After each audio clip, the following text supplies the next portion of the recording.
If you ever felt super cold or super sweaty during outdoor activities, this video is for you.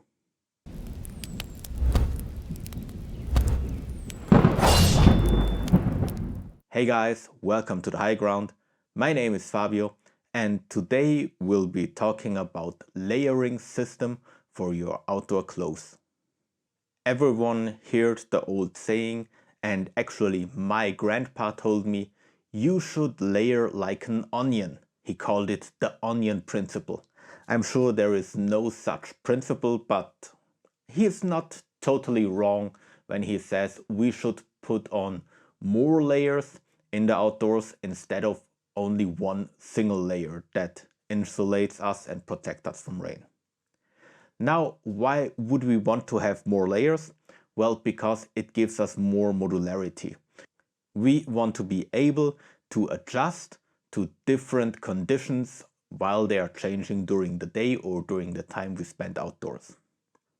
Now, common wisdom, and I actually checked this on the Arc'teryx homepage today, is that you have a layering system that consists of a base layer, an insulation layer and fleece, and an outer shell for protection. While this is not totally wrong, it only delivers one part of the whole picture, and that's what really gets people into a mess when it comes to their sweat management, to heat and cold, and their overall layering system. If you think about it, what this common wisdom is proposing is layering under your shell jacket. That means you, as said, has a base layer, an insulation that keeps you warm, and then a shell that protects you from the environment.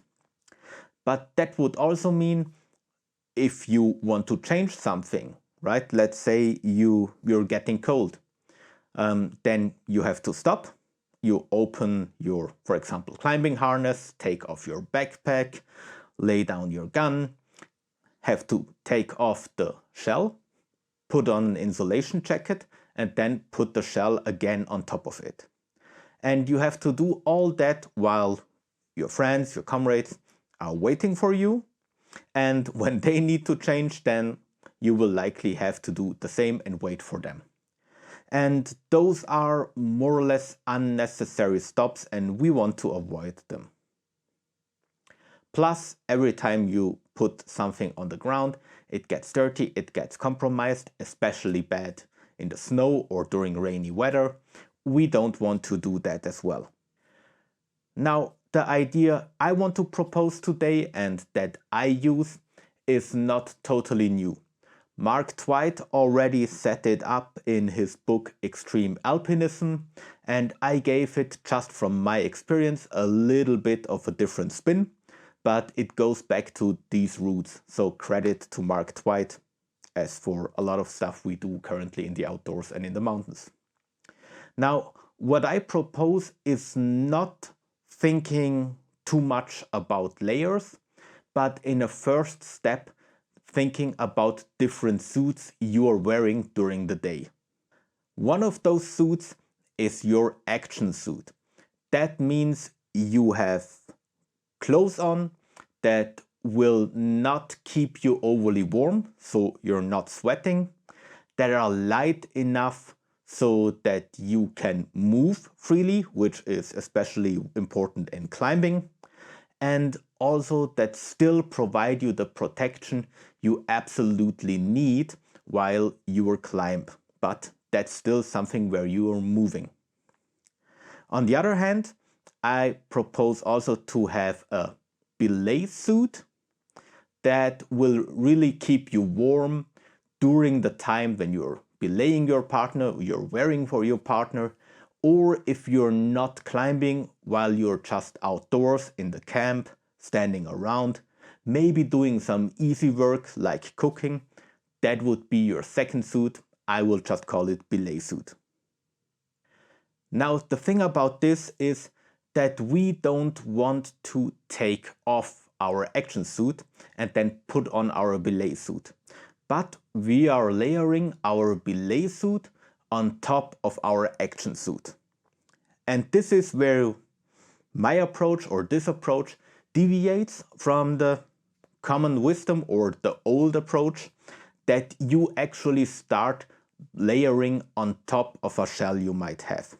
For example, you're wearing already a shell, a soft shell maybe for climbing, and then you stop, you build a belay, and then you put on a thick insulation jacket, or you might even on top of that insulation jacket put another hard shell because water is coming down from a waterfall that you're climbing right now, and you're belaying your body for the next 45 minutes. So you're not layering under the shell of your action suit, but you're layering on top of the shell of your action suit. There are obviously many advantages to having a very light action suit that is very breathable, and then having a second set of clothes, a second suit that is meant for standing around and being more or less not moving. Now, one of it is of course that you can have a shell within your action suit that is much more breathable, because when you're on a belay, you will just put something else on top of it. The next thing is that the clothes you wear on your action suit don't have to be sized so that they can include insulation that you will wear later on the belay.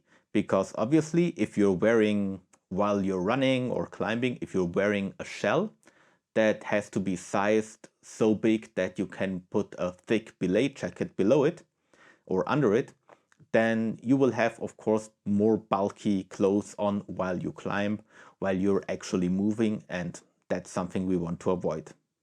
But I think we will see that a little bit later when we look on the real life examples that I'll show you. Before I'll show you the real life examples, how I set up different sets of gear and what my considerations are, let's go through a mental example how the ideal setup would work. We're climbing a steep face, and since the climbing is fairly difficult, we're wearing our light action suit. We might have our base layer on there, a synthetic one that wicks moisture away from us. We might have a thin insulation layer, a synthetic one on top, and then we have a very thin shell, optimally a soft shell on top of it. So everything is breathable, is pretty stretchy, and we can climb super well. We don't build up as much sweat because we don't get as hot. And now we reach the belay. We put on a thick belay jacket. We can put on belay pants. So those are those puffy pants that you can put on top of your normal pants. And we still have access to our harness. We didn't need to open the climbing harness compared to the first example with the common approach or the old approach, where we actually had to get our shell out and then put that on top of the insulation jacket. So now we have the insulation jacket on top of it. The issue that's always there with insulation jackets is of course moisture. Now let's assume we went with a synthetic insulation jacket. That will keep us warm even when it is a little bit wet, but it will also wick the moisture away pretty well. And since there is no shell on top of the insulation jacket, there is no barrier the moisture has to actually pass through, so the fabric will dry very quickly. Also, we have the insulation jacket on top, and from the inside, where we have our maybe a little bit sweaty base layer and the shell and maybe a thin insulation layer, to the outside of the isolation jacket, of the proper belay jacket, there is a huge difference in temperature. And that really helps with wicking the moisture away. That's just how modern fabrics are set up. That means we can stand there and we can belay our body up to us, and after 45 minutes or an hour when he actually climbed the pitch, we are still warm. the moisture is away, our action suit is completely dry again, we can just take off the belay jackets, take off the puffy pants, the belay pants, put them back on top of our backpack, and then off we go. This is the optimum idea how this setup should work. Now I'll show you some considerations with real life gear, with my gear that I have here, how I set up different sets. Now to set this in advance, this is not one solution fits all. It is very specific how you really feel cold, how you feel heat, how much you sweat. So this will all have an influence how you set up your gear in different situations. I sweat a lot. I noticed that people who do a lot of sports tend to actually sweat a little bit more. So I'm almost always on the sides of synthetics, but we will talk about synthetics versus merino a little bit later in this video. Let's go first with a very simple scenario. Let's just say we're out hiking.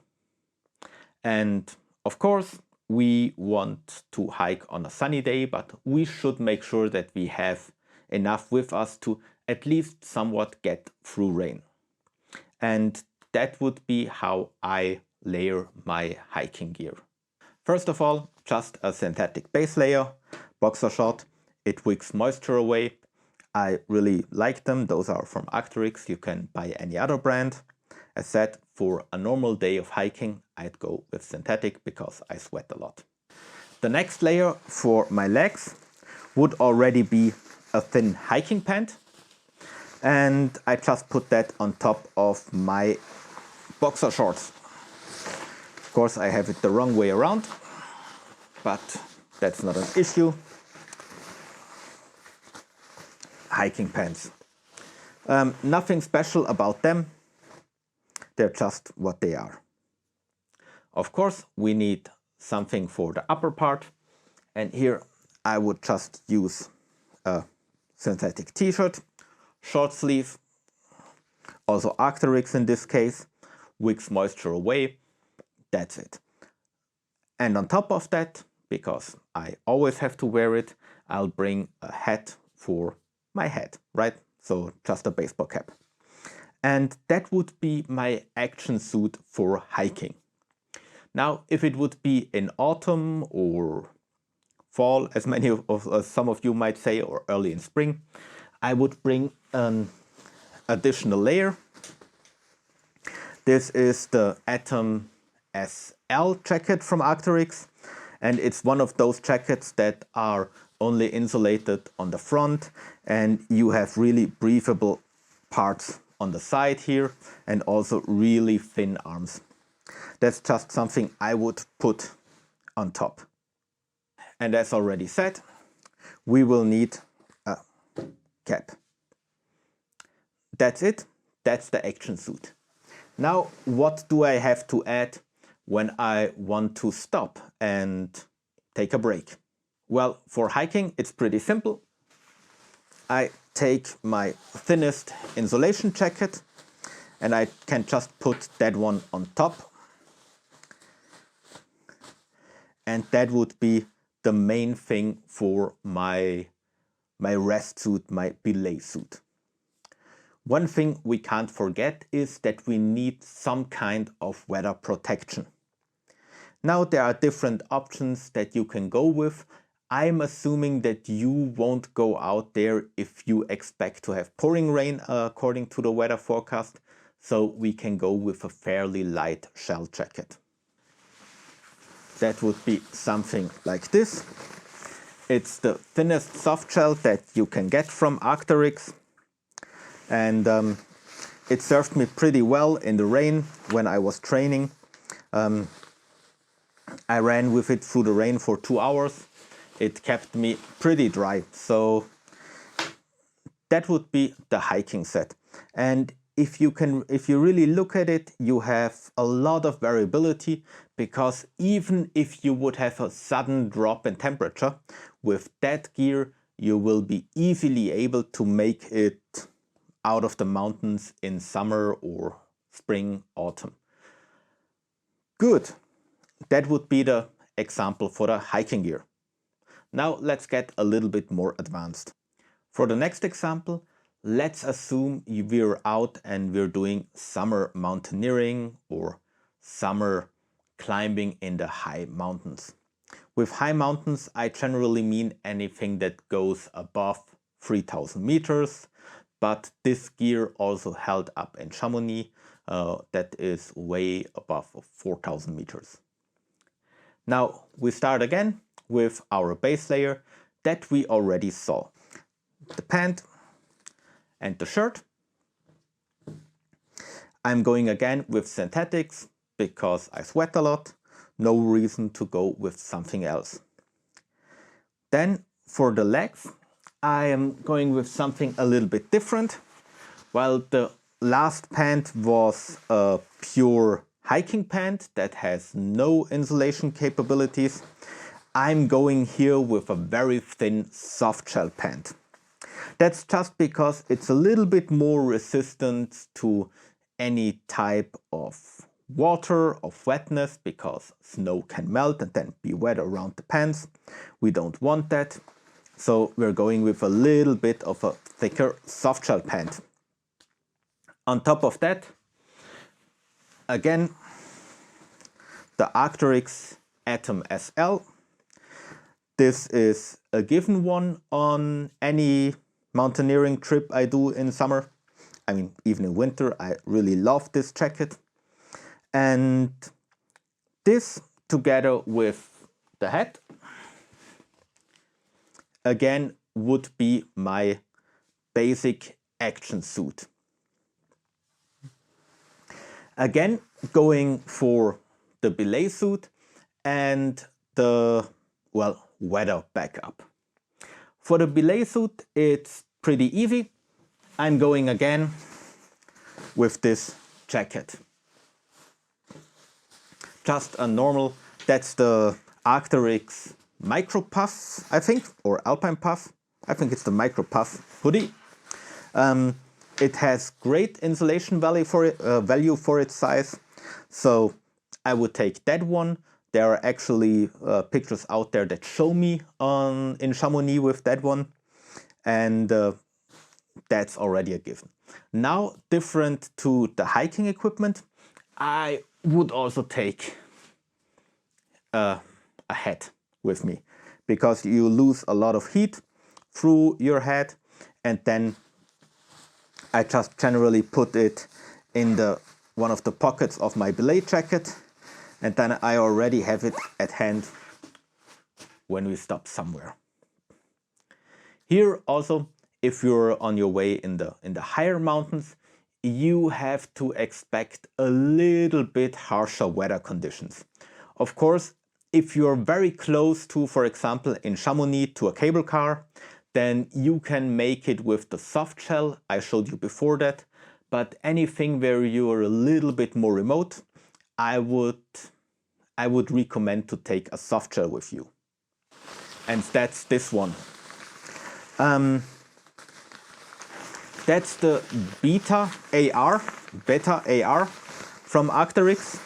So it's not a super heavy hard shell jacket.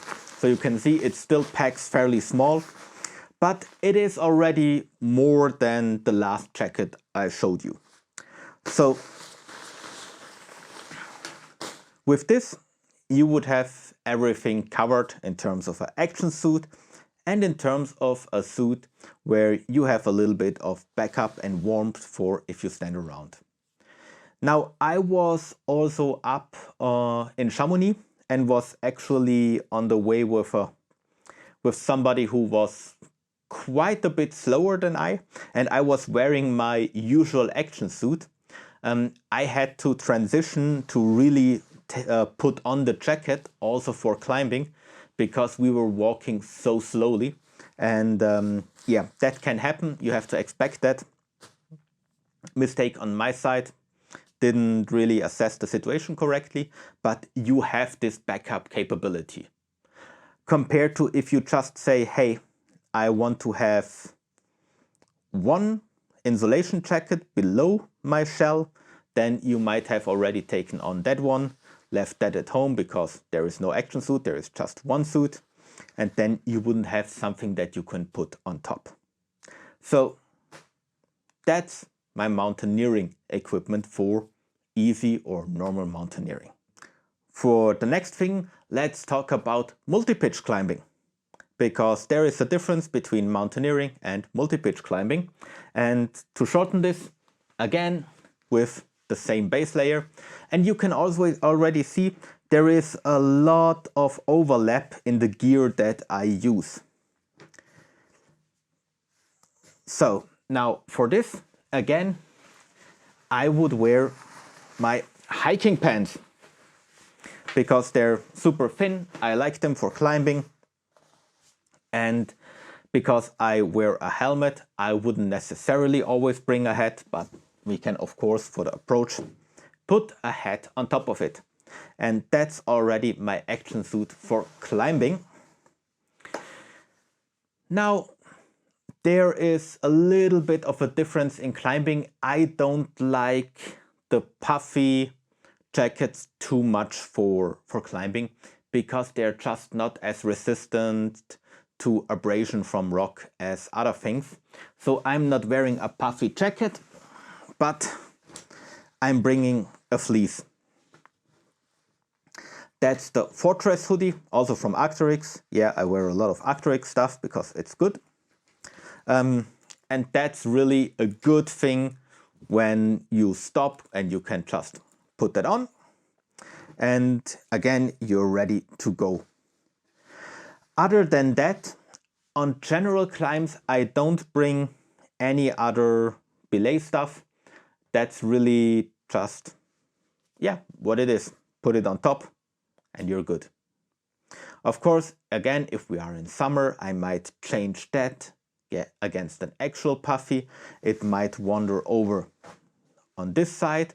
While I wouldn't necessarily take that one, then I would go back to the Atom, and exchange that for the Atom, leave that at home, and take the insulation jacket with me if I really feel that it can get cold. But you see how I'm building these sets, right? Just depending on the conditions that are out there. Now let's go over some cases that are more difficult. First, I'd like to show you my standards when we are actually climbing bigger walls, like the north face of the Aiguille du Midi, that are a little bit more difficult, but still require, well, moving at the same time. So I'm not always standing on a belay, but we're more or less moving at the same time, but it's already a challenging climb. I will start again, as usual, with my base layer. I promise you that will change sometime, but not now. On top of that, I will have my Atom SL for the action suit, and for the pants, I'm now bringing my super heavy soft shell pant. That's, I mean, super heavy is still relatively heavy, but that's the Gamma AR soft shell pant from Arc'teryx. I found it to be almost waterproof, but it's very, very water resistant. It's a little bit thicker, so it gives additional warmth. And that's part of the base action suit. If I'm wearing a hat or a baseball cap, likely for the approach, while it will happen during the night, I will already wear a hat, and then I might just put my helmet on top of it, but it's also possible that I'm just bringing a heavier hat and a lighter one. Okay, I have the big soft shell pants, and now on top of all of that, I'm actually wearing a shell jacket with my action suit for the first time. This is the old Arc'teryx siphon jacket. It's not produced anymore, I think, but you can get replacements, take the Gamma AR or something like that.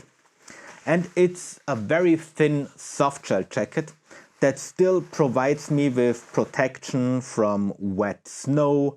I can punch into the snow, and this jacket, the Atom SL, will not hold up as well against this wetness as the softshell jacket will do. Especially also if my partner would be climbing before me while I'm still moving. It's possible that a lot of snow is raining down and stuff. So there I'm wearing an additional shell. Now that's the action suit. And since on those bigger routes you have to have a little bit of additional safety margin, I'm bringing a thick belay jacket for my belay suit. It can almost be a little bit warm if you wait and belay, but you can keep it open. So it's always easier to stand around and get a little bit circulation in your jacket than being out there caught because something happened and you have to wait for a day or so until the search and rescue can come in, or you have to make it out on your own. So that's something I bring definitely. And now is the question, do I bring a shell on top of this? Well, it depends, because it's always a little bit a balance between bringing an additional shell and actually carrying even more weight. In the situation we discussed, I didn't bring an additional shell for the north face of the Aiguille du Midi. I just took that one as a backup. I also didn't bring puffy panties because, yeah, I just figured that this one would be enough, and I hardly ever am cold on my legs. Now, if I would bring an additional shell, I would need to bring a big one, because this one will likely have to go below it, because I would only need to wear the shell when there is actually a thunderstorm with somewhat precipitation, and then I would need a shell on top of the insulation layer. Now let's go for a different situation. We're doing a 5-day ski traverse. The ski traverse days are generally not super hard because you're out there for 5 days, so on average you might take 1200 meters of altitude gain per day with your skis. And it's quite long days. You obviously don't have a shower. Now, what are the considerations here? First, for a base layer, I will definitely bring merino, because it just doesn't smell and it will likely not stay clean, but it will feel cleaner for longer. That's just a comfort thing. And now in terms of merino, maybe a few, well, quick words on it. There is this thing out there that merino also keeps you warm when it is wet. That's only partially true. So merino keeps you warm as an average up to a wetness of 20% of it being actually saturated. So if that boxer short can take a liter of sweat or a liter of rain until it is fully saturated and the water just runs out of it, then it can take 200 milliliters and it will not impede the warming properties of this boxer short. So compared to synthetics, you have a different curve how the warming goes back. With merino, you have a curve that stays, and when it exceeds a certain level of saturation, it falls very quickly. And with synthetic, it starts going down already with the first drop of sweat. So synthetic dries faster, it has better moisture wicking properties. So it's really something that you have to decide if you anticipate that you won't sweat a lot. As said, easy days out in the winter, I go for merino. The same is true for the top layer that I have here. This is also a merino shirt. And you can see it's a long arm merino shirt. And I chose to wear it because it gives me a little bit more warmth. As said, we're out there for 5 days with skis. I wanted to bring that one. On top of this, I again brought my trusted Atom SL as a first line of insulation. Now for the pants, there are different options when I'm out skiing. I know that when I'm skiing, my legs get hot quite quickly.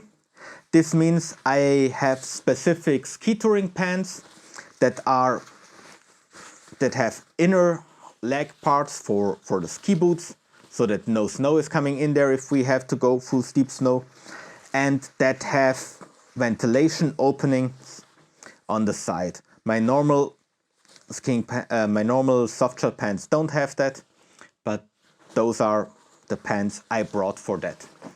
I'm generally not a friend of bringing hardshell pants for anything that is physical exhaustion, so those were the pants I brought.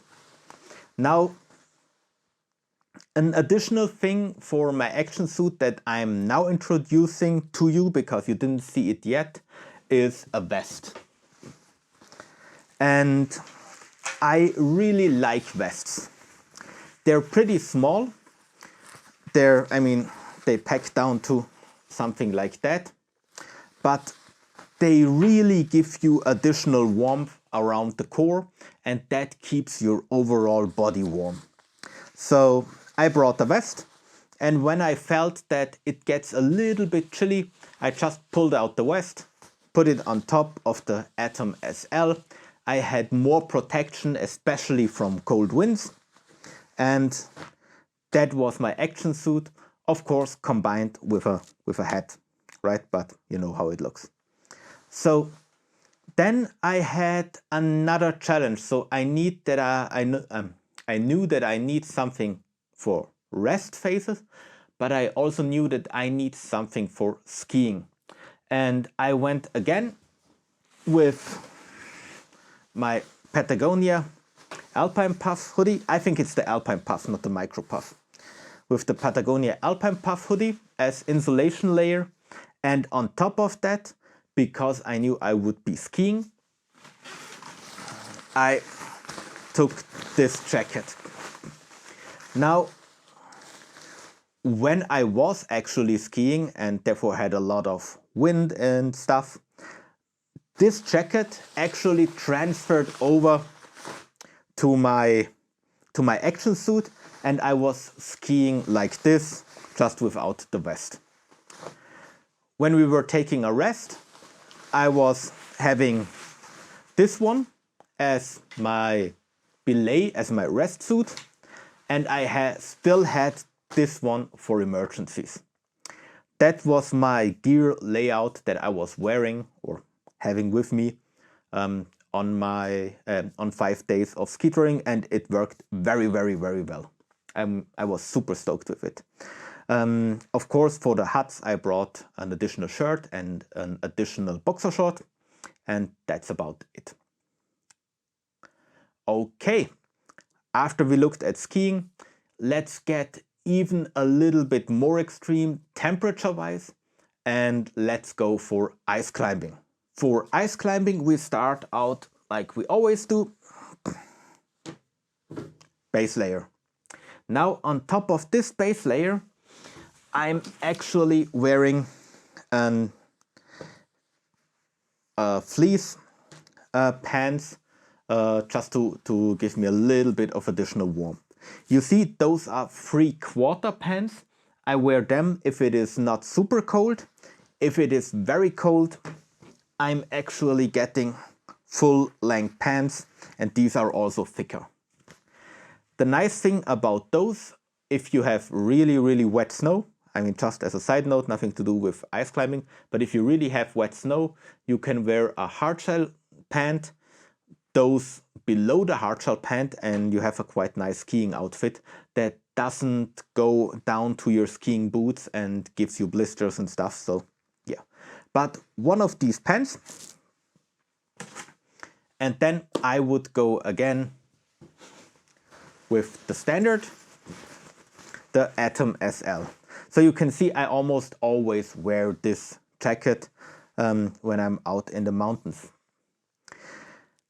Now, as additional stuff or as additional point for the ice climbing, we of course need a pant, and I'm looking for it. Where do I have it? I have so much gear laying around here for you. Yes, here it is. Now, this is a hardshell pant. You can see it.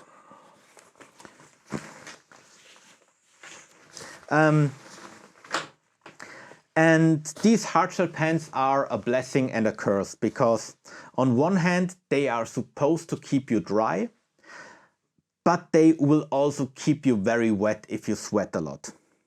Now, what I came down to doing is, if I'm really approaching a warm waterfall that has a lot of dripping water and I don't have a very long approach where I would sweat a lot, then I will take this one.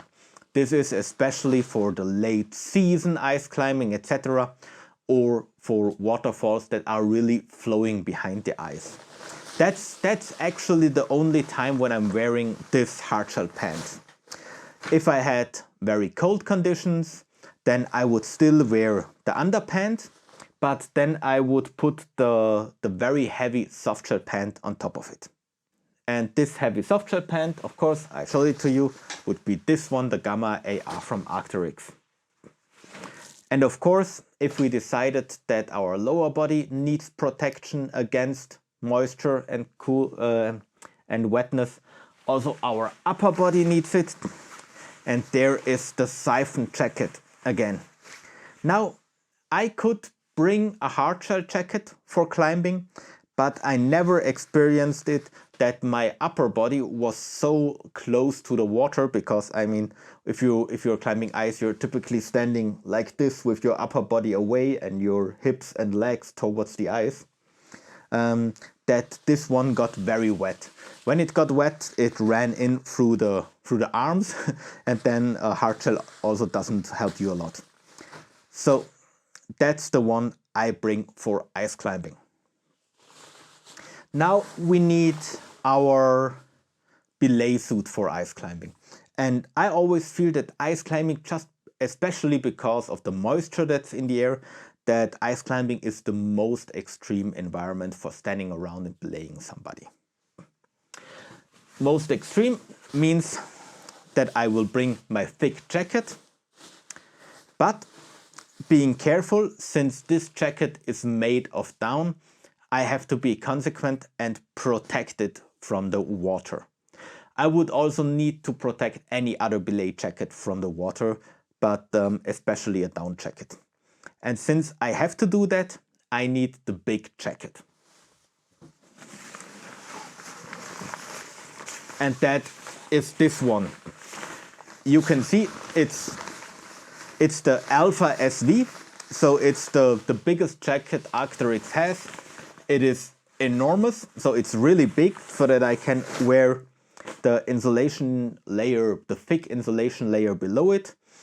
And this jacket would also come with me if we're ice climbing, but we're closer to very low, to a low temperature, not closer, but if we have a very low temperature and I wouldn't need the hardshell pants, I would still bring this one and the thick insulation jacket, because typically ice climbing, especially in the Dolomites, is a little bit out there if you have the harder ice climbs, and a rescue might take quite long. You are sitting directly on ice that will melt and it will have you wet in no time. So I'm just a little bit careful and taking the big jacket that I can really wear on top of an insulation layer and sit on a waterfall and wait there. Okay, so much for the ice climbing gear. There are, of course, dozens of other variants. I hope that this showed a little bit how I plan my gear. which are my considerations. You always see there is a very thin and moisture transporting action suit. There is a thick layer on top. I didn't show you the puffy pant. It basically looks like this, just as a pant that you can put over over the pants you're actually wearing, a little bit like the cowboy chaps. And yeah, that's it for my system on wearing stuff. Remember, we're wearing an action suit. From our action suit, we're layering to the outside of the shell. We put something on top of the shell. And also remember to bring at least an emergency backup. That was not included in Mark Twice's book, I think for good reason. For me, that's the way to go. It's applicable to all outdoor situations, may it be on the gun range, etc. You can wear this system wherever you want. Yeah, try it out. Let me know how it worked. I'm also interested how you are setting up your layering system, so please put that one in the comments. It's really interesting to me. I am always up for learning something new. If you found this video somewhat helpful, please leave us a thumbs up. That helps us a lot with getting views. Follow the channel if you didn't do it yet. And thanks for watching. I really appreciate your time, and I'll see you next time.